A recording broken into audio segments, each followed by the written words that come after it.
ते सांगतात आणि त्यांना योग्य वाटतं आणि खरंच अनेक गोष्टी योग्य असतात तर ते सांगत असतात. त्याचं कारण त्यांना प्रशासनाच्या संबंधीचा वास्तव दृष्टिकोन घेण्याची त्यांची सवय आहे आणि ती माझ्या मते योग्य आहे. या सरकारचं मत आहे की या योजनेमुळे महाराष्ट्रातल्या ज्या महिला आहेत त्या आर्थिकदृष्ट्या सक्षम होतील आणि समृद्ध होतील. कोणी किती जरी टीका केली, इव्हन बाजारात मार्केटमध्ये सुद्धा त्याचा परिणाम होईल आणि अर्थव्यवस्थेला उभारी मिळेल असं मुख्यमंत्र्यांचं मत आहे. योजनेतून जे पैसे दिले जातात त्यामुळे ते पैसे मार्केटमध्ये येतात आणि मग ती मार्केटमध्ये उच्चारली. नाही, असं आहे की तुमच्याकडे किंवा माझ्याकडे फारसे रुपये फंडाचे आले, आपण कुठे ना कुठे खर्च करणारच ना. मग तो कशासाठी खर्च करतो, मार्केटमध्ये खर्च करतो, हॉटेलमध्ये खर्च करतो, सिनेमाला खर्च करतो, कुठेही खर्च करतो. तर याचा उपयोग कुठे ना कुठे त्या भगिनीला हे होणार. पण प्रश्न असा आहे तो योजना तुम्ही चालू करा, त्याला आमचा पाठिंबा. पण ज्या यापूर्वी त्याच सरकारने योजना जाहीर केल्या त्यासाठी तरतूद जाहीर केली त्याचं फेरविचार करा. उद्या शाळेमध्ये शिकणाऱ्या मुलांच्या संबंधीच्या काही सुविधा त्याची तरतूद आहे, पण सुविधा देण्यासाठी. बातमीपत्रामध्ये आता पाहणार आहोत प्रत्येक जिल्ह्यातली बातमी अतिशय वेगवान स्वरूपात. बातमी 36 जिल्ह्यांची या बुलेटिनमध्ये सुरुवात करूया. कुलाबा ते आरे मेट्रो 3 मार्गिकेच्या पहिल्या टप्प्याच्या उद्घाटनाचा मार्ग मोकळा झालाय. पंतप्रधान मोदी शनिवारी ठाणे दौऱ्यात या मेट्रो मार्गिकेचं भूमिपूजन करण्याच्या हालचाली सुरू झाल्या. मोदी यांच्या नेतृत्वाखालील एनडीए सरकारनं सणासुदीच्या काळात भारतीय रेल्वे कर्मचाऱ्यांना मोठी भेट दिली आहे. रेल्वे मंत्रालयानं यंदा आपल्या कर्मचाऱ्यांना 78 दिवसांचा बोनस देण्याची घोषणा केली आहे. शेतकऱ्यांना खुश करण्यासाठी सरकारकडून तयारी करण्यात आली आहे. पीएम किसान आणि नमो शेतकरी योजना 5 ऑक्टोबरला राज्यातील शेतकऱ्यांच्या खात्यावर 4,000 रुपये जमा होणार आहेत. बृहन्मुंबई महानगरपालिकेत विविध पदांसाठी भरतीची प्रक्रिया राबवण्यात येते. अंतर्गत कनिष्ठ वकील ऑन रेकॉर्ड या पदांच्या एकूण 25 जागा भरण्यासाठी ही अधिसूचना जारी करण्यात आली आहे.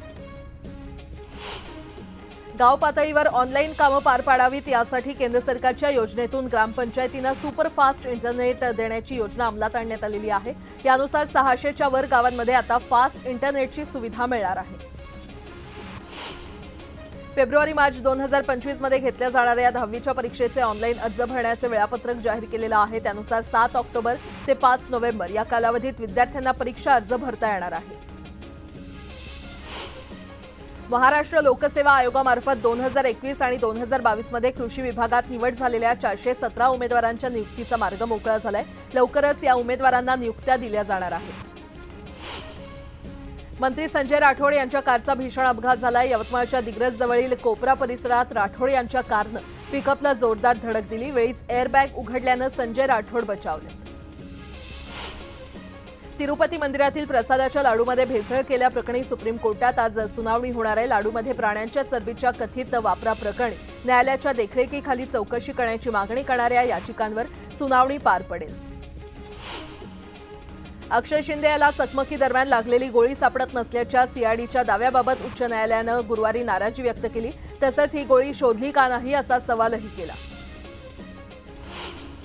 राज्य सरकारनं मंत्रिमंडळाच्या बैठकीमध्ये 100 आणि 200 रुपयांचे मुद्रांक बंद करण्याचा निर्णय घेतलेला आहे. त्यामुळे आता थेट 500 रुपयांच्या स्टॅम्प पेपरवर यापुढील सारे खरेदी, नोटरी, हक्क किंवा प्रतिज्ञापत्र होणार आहेत.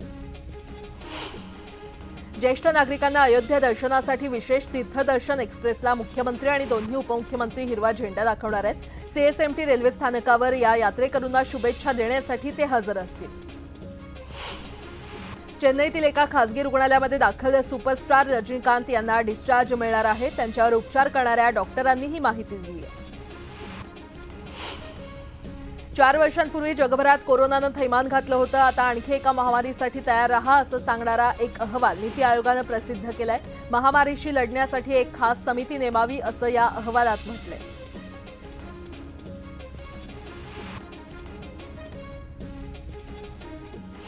आणि आता एक मोठी बातमी. छत्रपती संभाजीनगर जिल्ह्यातील गंगापूर तालुक्यात धामोरी गावात शेतकऱ्याला मारहाण करण्यात आली आहे. वीज कनेक्शनच्या मुद्द्यावरून ही मारहाण करण्यात आली असल्याचं कळतंय. आमच्या पोलवरून कनेक्शन का घेतलं असा जाब विचारत तिघांनी या शेतकऱ्याला मारहाण केली. ज्या शेतकऱ्याला मारहाण केली तो अपंग असल्याचं बोललं जातंय।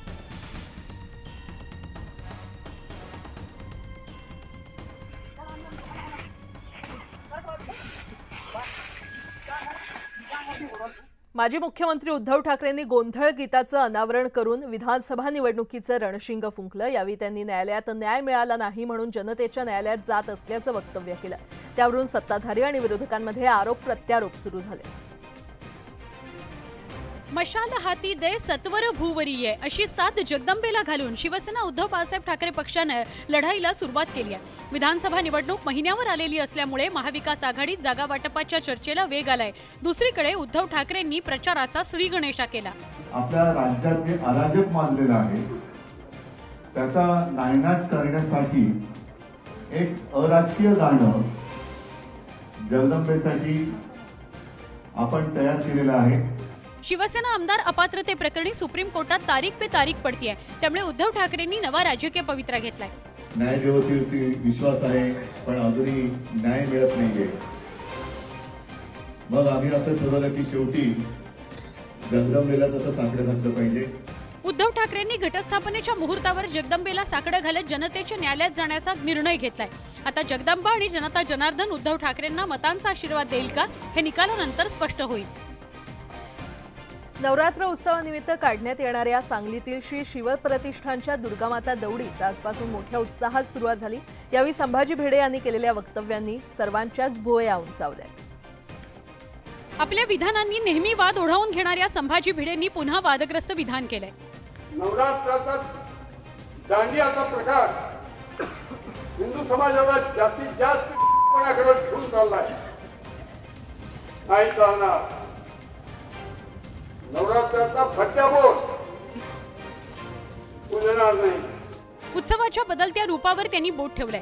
गणपती उत्सव, नवरात्र उत्सव हे आता इव्हेंट झाले तसं भिडे म्हणाले। हा सगळे सामाजिक कार्यक्रम आहेत ते घडवणूक, निर्वणूक आणि मिळवणूक याच्यासाठी राबवले जात आहे। आपल्याला तो नाश करू द्यायचा नाही या दुर्गामाता दौडीचा। नवरात्र उत्सवानिमित्त काढण्यात येणाऱ्या शिवप्रतिष्ठानच्या दुर्गामाता दौडीत धारकऱ्यांना मार्गदर्शन करताना भिडेंनी हे विधान केलंय, त्यामुळे आता नवा वाद निर्माण होण्याची चिन्ह आहे। वांगणीमध्ये सर्पदंश झालेल्या 7 वर्षाच्या मुलाला रुग्णालयात घेऊन जाण्यासाठी महिलेनं चक्क लोकलनं प्रवास केल्याचं समोर आलंय आणि यावेळी मुलाचं बरं वाईट झाल्यास पालक जबाबदार असतील असा मजकूर असलेल्या पेपरवर महिलेचा अंगठा घेतल्याचं देखील समोर आलंय। नॅशनल हायस्पीड रेल कॉर्पोरेशन लिमिटेडनं मुंबई अहमदाबाद बुलेट ट्रेनचं काम हाती घेतलंय। 21 किलोमीटर लांबीचा वांद्रे कुर्ला संकुल समुद्राखालून जाणाऱ्या बोगद्याचं काम वेगानं सुरू आहे। मध्य रेल्वे प्रशासनानं लांब पल्ल्याच्या गाड्यांच्या सुधारित वेळेनुसार अनेक लोकल सेवांच्या वेळेत बदल केलेला आहे। सीएसएमटी येथील गर्दी कमी व्हावी यासाठी 22 अप आणि डाऊन जलद लोकल या फेऱ्या दादरपर्यंत चालवण्यात येणार आहेत। सीएसएमटीवरील 11 आणि 12 प्लॅटफॉर्मच्या लांबीच्या विस्ताराचं काम अपूर्ण असून डिसेंबर अखेरपर्यंत पूर्ण होणार आहे आणि या कामामुळे कोकण रेल्वे मार्गावरील 3 गाड्या दादर आणि ठाणे स्थानकापर्यंत डिसेंबर अखेरपर्यंत शॉर्ट टर्मिनेट करण्यात येणार आहेत। मलबार हिल जलाशयाच्या पुनर्बांधणीचा प्रस्ताव रद्द झाल्यानंतर आता जलाशयाच्या दुरुस्तीसाठी नव्या पर्यायाची चाचपणी करण्यात येईल। तलावाच्या 5 कप्प्यांपैकी एका कप्प्याच्या दुरुस्तीचा पर्याय पुढे आलाय। कोरोनानंतर रिअल इस्टेट मार्केटमध्ये पुन्हा एकदा तेजी आलेली आहे। जुलै ते सप्टेंबर या तिमाहीत देशातील 8 मोठ्या शहरांमधील घरांची विक्री वार्षिक 5% वाढून 87,108 युनिटवर गेल्याची माहिती अहवालातून समोर आली आहे। पुणे शहरात पोलिसांनी नवरात्रीनिमित्त वाहतुकीत काही बदल केलेले आहेत। 9 दिवसांसाठी शहरातील अनेक रस्ते बंद राहणार आहेत तर काही वाहतूक वळवण्यात येणार आहे। नागपूरमधील LIC चौक ते ऑटोमोटिव्ह चौक डबल डेकर उड्डाणपूल 5 ऑक्टोबरपासून सुरू होणार आहे। उद्घाटन केंद्रीय मंत्री नितीन गडकरी यांच्या हस्ते आणि उपमुख्यमंत्री देवेंद्र फडणवीस यांच्या उपस्थितीत होणार आहे। ऐन सणासुदीच्या काळात सोन्याला झळाळी आली आहे। एका तोळ्याचा भाव तब्बल 78,500 रुपयांवर गेलाय। राज्यातील 13 बाजार समितींमध्ये लिंबाची आवक झालेली आहे। लिंबाला पुणे बाजारात क्विंटलला 2,800 रुपये सर्वसाधारण दर मिळालाय। मुंबईत 3,000 तर भुसावळ इथे 5,500 रुपये दर मिळाला। स्थानिक पातळीवर बनवलेल्या केकमध्ये वापरल्या जाणाऱ्या घटकांमुळे कर्करोगाचा धोका निर्माण होऊ शकतो। याबाबत कर्नाटकच्या अन्न सुरक्षा आणि गुणवत्ता विभागाने सावधानतेचा इशारा दिलाय। भिवंडी तालुक्यात धुक्याची चादर पसरली आहे। परतीच्या पावसानंतर आता भिवंडीत गारवा पसरण्यास सुरुवात झाली आहे।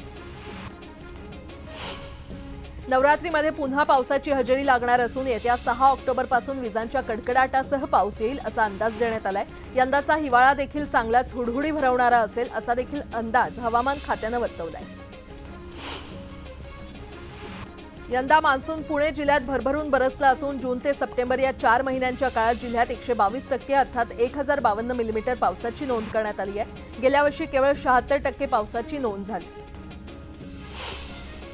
6 ते 10 ऑक्टोबर दरम्यान राज्यात पुन्हा सर्वदूर पावसाच्या हलक्या सरींचा अंदाज आहे। त्यामुळे पुढील 3 ते 4 दिवसात पुन्हा पारा खाली येण्याचा अंदाज आहे। पावसाळा संपला असून मागील काही दिवसांपासून पावसाने हजेरी देखील लावलेली नाही। यामुळे पुन्हा एकदा ऊन तापू लागले।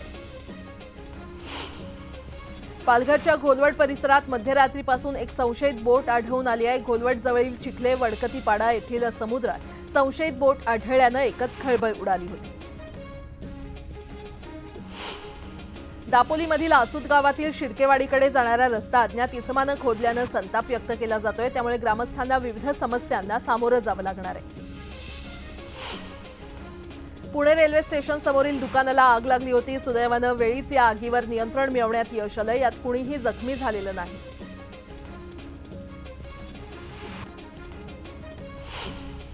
नारायणगावच्या मुक्ताबाई देवीच्या मंदिर आणि परिसराला नवरात्रीनिमित्त रंगबिरंगी दिव्यांची विद्युत रोषणाई करण्यात आली आहे। दर्शनासाठी भाविक मोठी गर्दी इथे करतायत।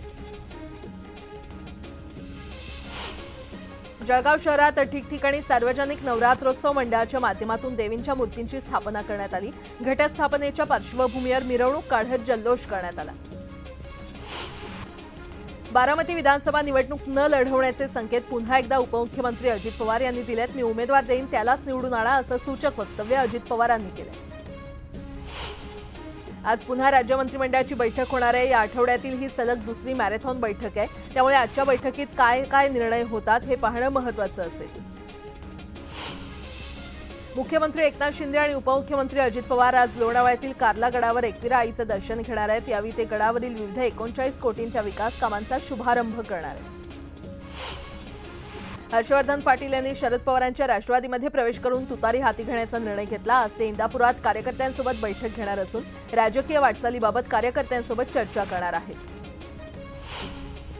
13 आणि 14 ऑक्टोबरला मनसेचा गटाध्यक्षांचा मेळावा होणार आहे। राज ठाकरे यांच्या उपस्थितीत होणाऱ्या या मेळाव्यात मनसे उमेदवारांची यादी जाहीर केली जाणार आहे।